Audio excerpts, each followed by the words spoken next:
Hi,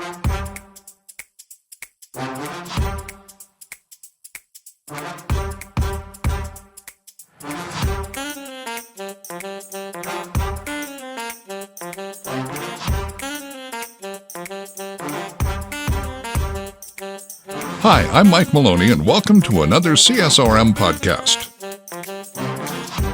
Today's episode is hosted by Dr. Greg Linville. Well, greetings and welcome to another CSRM podcast. We continue to go through the book Sent. Today, we're going to look at chapter 10. I am joined with a couple of staff members here. We have Scott Stedman, our producer, and he is spinning the dials here, and Dr. Greg Linville, the author of the book.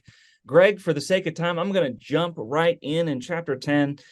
You begin with this phrase, moving from to moving to. So what are you talking about? And dive right in and help us have a conversation here. As a summary to the book, that's how this chapter functions, and it tries to simplify and maybe just hone in on some of the key principles. And we've talked about sacred cows. We've always done it that way. How can we do it? And here's a couple things that are just summaries of this book. The first one, in moving from and moving to, is moving from sports activity. We have a softball league, and we get the umpires lined up, and we get the field mowed and the lines down and the lineup and do all that kind of stuff. And we forget about, oh yeah, I gotta do a devotional, and the field's immaculate. The lineup is positioned to win the game, but we don't win in the spiritual battle. It's got to move from sports activity to gospel-centric mission.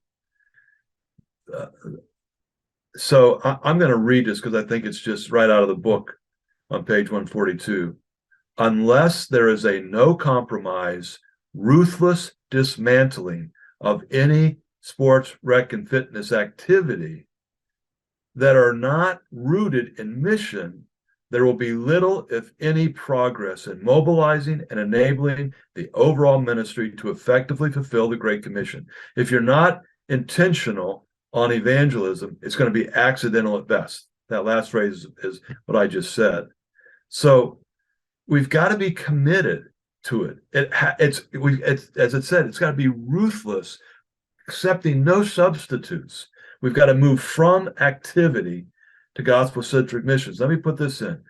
Too often, local churches hire somebody who has been a great athlete or coach. You know how to do sports ministry. No, they know how to do sport, but they don't know how to do ministry. They don't know how to do mission. And maybe they can be trained, and maybe it's not the wrong person, but that's just one example. This isn't, you would never trust a pulpit. The congregation would never trust a pulpit to a public speaker who's been an excellent orator. Now, if they've been trained theologically, they've been trained in how to preach and teach and all that, then certainly if they've got these gifts as an orator, it's all the better. But some of our best sports ministers were failures as athletes, or at least they didn't get very far in their athletic career. And P.F. Myers, our international guru, he talks about how many times he was cut off of teams. And now he's still a pretty good athletic guy, healthy, strong, all that. But you get what I mean there. All right. The second moving from is from sports ministry volunteers. They're just volunteers, to gospel-centric missionaries. This is key. The people that are doing this, again, it's kind of like the first point. It's just not that they know how to coach, but they're coaching with a mission. They have to embrace that they're there to help the people get better in their athletics, enjoy their athletics, but also to come to faith in Christ and grow in that faith. The third moving from is from a focus on mission only on the foreign to a focus to on the local. And follow me on this one, guys. If, in fact, the goal is foreign missions, because we think the world needs to be won to Jesus, we all agree with that. That's why CSRM has some 50 people, 50 odd people, and many of us are very odd, but 50 odd people around the world, because we believe in reaching the whole world. We're there. But follow me. Well, the better you do in your local mission means that there will be more people participating in your congregation, which means there will be more money. And there will be more people that can actually go as foreign missionaries and be, as this book says, sent. So moving from a focus only on foreign to local. And it's both, but one can lead better to the other. Fourth one, moving from mega and 3R models. Now remember, an either or. I'm only going to do the platform proclamation with a high profile athlete or coach speaking to a large group crowd, a large group of people. Or I'm just going to do, we're going to do the league week after week after week after week, repetitive and relational and redemptive. Moving from doing those separately to moving them as an integrated way, using them both in the local church's outreach.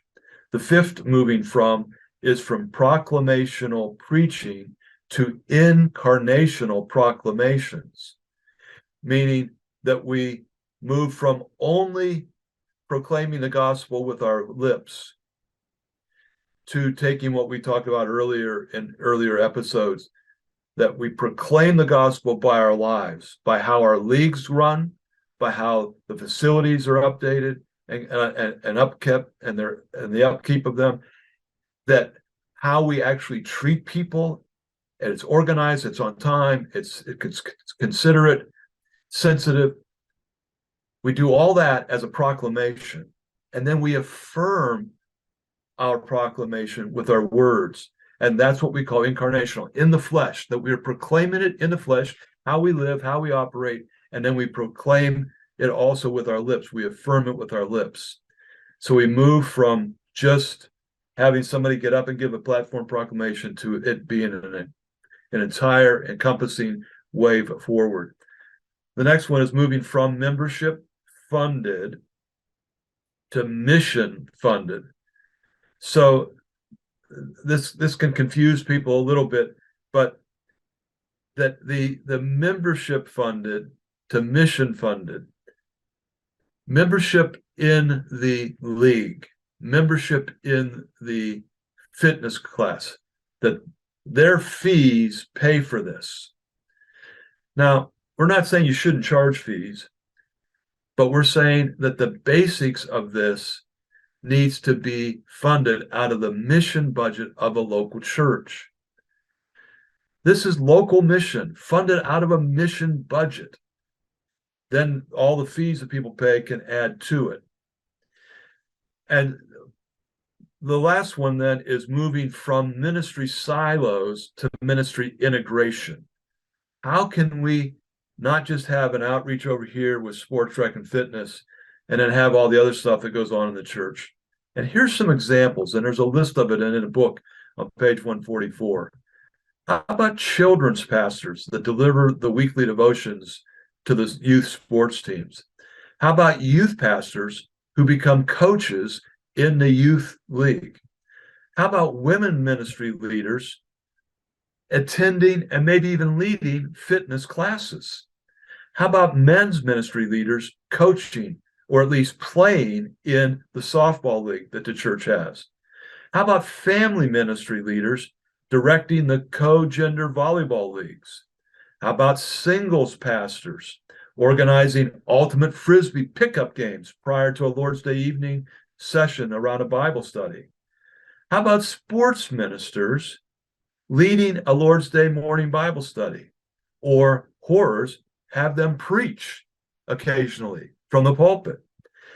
Senior pastors that include unchurched sports, rec, and fitness outreach participants in their hospital visits. That the sports folks say, Here's somebody in our league, doesn't go to our church. They're in the hospital. When you're over there, stop in. How about senior adult pastors that would participate or maybe coach or lead a team in a golf league or a bowling league or a shuffleboard league? How about administrative pastors that might organize a bike or a hike group? These are just some ways that we can integrate this, moving from ministry silos to ministry integration. Let me stop there. Guys, what do you think? Greg, those are super practical ideas, and I know the church functions best when those things happen. And I think it really means that if we can have any sort of influence on our local church, no matter what role we are serving in, if we can push down those silos and help people to see we've got opportunity here to act like a missionary in our community, and we have these people, and that's what's so amazing about, for the most part, sports rec and fitness. They're coming to you, and many times they're coming into your building. So there's so many opportunities if we push down those silos, have conversations, develop a strategy to make sure that we're doing whatever we can to build those relationships, which leads to that incarnational proclamation, which I love, Greg. I think that is a great explanation as to what we should want as ministers. We want to equip people to be missionaries wherever they go. And so if that's happening, we know that dedicated disciples can be made, but it takes the church, I think, many times just pausing and thinking through all of their strategies to see how the silos are built up and how we can knock them over so that we can be more effective. And so if we can be the catalyst for that, if we can start the conversations thinking through, okay, why does the children's pastor only do the children's ministry thing? Why can't there be crossover? Many of us know that for a lot of our leagues, the numbers are, for the most part, in the average congregation, going to be much higher with children's age groups for basketball, soccer, things like that. And so the amount of kids and families who are coming to your church, the children's pastor would absolutely love to get access to those families because that's opportunity. And the sports minister would absolutely love for the children's pastor to help come and speak or volunteer. So I think there's opportunity. We just have to make the effort to make those conversations happen. So those are my initial thoughts there. Let's keep going on this moving from ministry silos and the ministry integration. And there's a few things that are really key here. The first one is to create in the sports and rec area, in that silo, opportunities that are very attractive to those who are far from Jesus. So that then our people that sit in a pew on a Lord's Day morning, that they can invite their neighbors and friends and coworkers and fellow students into that. That's creating that. That's the first thing to break down these silos. The second thing is to create then bridges to the congregation, next steps, if you will. And that's got to be very much thought through by the entire staff of the church. Okay, we've got them in here. Now, how do we move them from there to this, from there to this, from there to this? Going back to our second book in the series, the two dysfunctions, the two disconnects. And the first one is to get them into our sports outreach community. The second one is from there to the church. Not to confuse you, another area here to help us move to the integration of these silos is to create a conducive culture. And at this point, I'm going to take just a moment to speak directly to senior pastors, administrative pastors, and what is called the worship leader. By the way, my belief is that the Holy Spirit's the worship leader, and a person that holds the guitar or plays a piano is simply following that lead. Okay, be that as it may. You've got to enhance and expand the welcome to the unchurched into the church. That first appearances are very important. They need to be clear. There needs to be concise directions. When they pull in the parking lot, where do they park? From the parking lot, where they go? And in the facilities, there needs to be signage. Where do I go? Where do I go? And there needs to be welcome people out in the parking lot, people that are at the doors, people in the hallways, name tags clearly designated Because you got to understand that when a person has never been in church, they don't know, they don't get this. And it's kind of like when we go to a live theater, or we go to a ball game, or we go to some different religious, we go to a Jewish funeral, or an Islamic whatever wedding. We don't know what to do. We need people to help us. Name tags, vests, something to communicate. And then in the church service and the Bible study, we got to minimize religious language and jargon. Brother, are you washed in the blood? I hope I'm out of here. I hope I'm never washed in the blood. What is this crazy man talking about? Provide Bibles to all who come, and refer to page numbers rather than books of the Bible. They don't know. Assume that the message is going to be heard by unchurched. So when you say, turn to 2 Timothy, and the person in the pew saying, I don't even know who 1 Timothy is. How am I supposed to turn to the guy that 2 Timothy? I didn't even know there was more than 1 Timothy. And so you get the idea. You've got to make these things conducive. And then follow up. Somebody comes, you've got to have somebody following up with those people. So I know our time is short and I don't want to go, but this gives you an idea that you've got to make this transition easier for the non-churched. And we are running short on time here, but Greg, I think this, and I love what you said, the entire staff has to be on it. And so senior pastors, if you just heard that, as you do your calendar planning, like a lot of churches do, make sure you include the sports rec and fitness ministries. And if there's a point person for all of that, maybe it is your sports minister, include them in the overall strategy of what are we going to do when all these people do come from the street into our gym, and then from the gym into our sanctuary. And Greg, I would even back it up a step further. Not only are we looking for signage and greeters and just, very clear ways to know what your next step is, make sure your web presence, your social media presence is top notch. If COVID taught us anything in that weird couple of years, people are checking us out online now before they ever step foot into our church building. So make sure things are clear and professional and excellent there, all for the sake of the gospel. That's the whole reason why we're doing this. The strategy is not just to build numbers for the sake of numbers.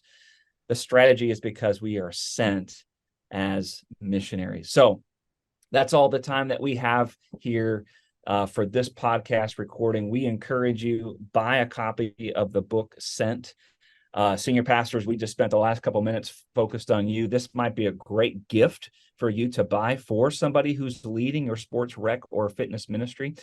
Give them this book, have a conversation, bring it to your elders.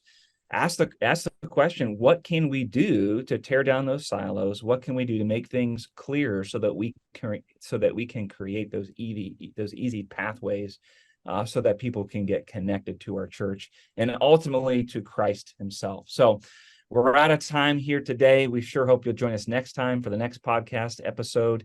Take care and have a blessed day. The CSRM podcast is a production of CSRM and their production house, Overwhelming Victory.